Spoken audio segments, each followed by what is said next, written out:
Izin bertanya Ustaz, saya wanita usia 26 tahun, atas izin Allah saya paham bahwa bagaimana kita dulu dibesarkan atau hidup di lingkungan keluarga yang bagaimana itu ngebentuk kita hingga dewasa.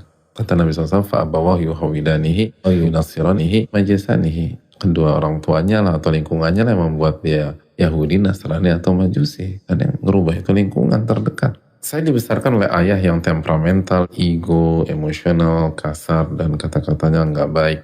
Dahulu nggak berasa apa dampaknya terhadap diri saya. Tapi setelah saya beranjak dewasa, ternyata itu semua membentuk siapa saya.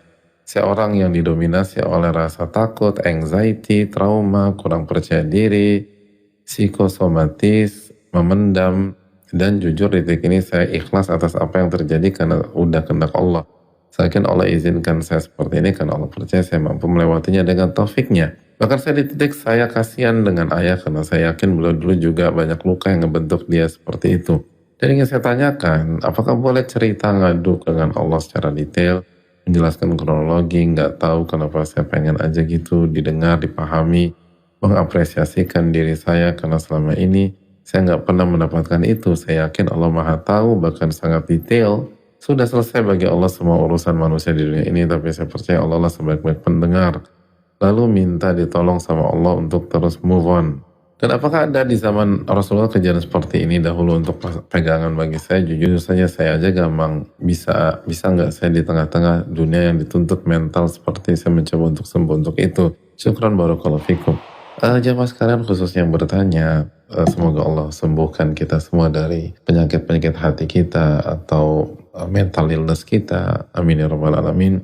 Cara penanya bertanya itu menunjukkan Allah nggak meninggalkan penanya.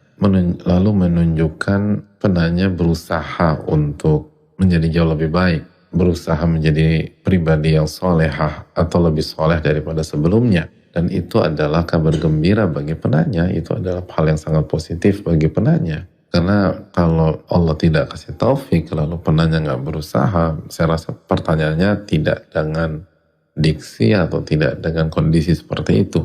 Oleh karena itu bersyukurlah kepada Allah Tabaraka wa Ta'ala. Karena nggak mudah bisa sampai titik itu. Yang kedua, silakan cerita kepada Allah. Dan itu dilakukan oleh manusia-manusia terbaik.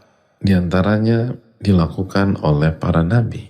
Kita masih ingat bagaimana Nabi Yakub menyampaikan dalam surat Yusuf ayat 86, qala innama ashku bathi wa huzni ilallah wa a'lamu minallahi ma la ta'lamun. Nabi Yakub mengatakan, sesungguhnya aku hanya mengadukan kesusahanku dan kesedihanku kepada Allah. Aku gak cerita sama yang lain.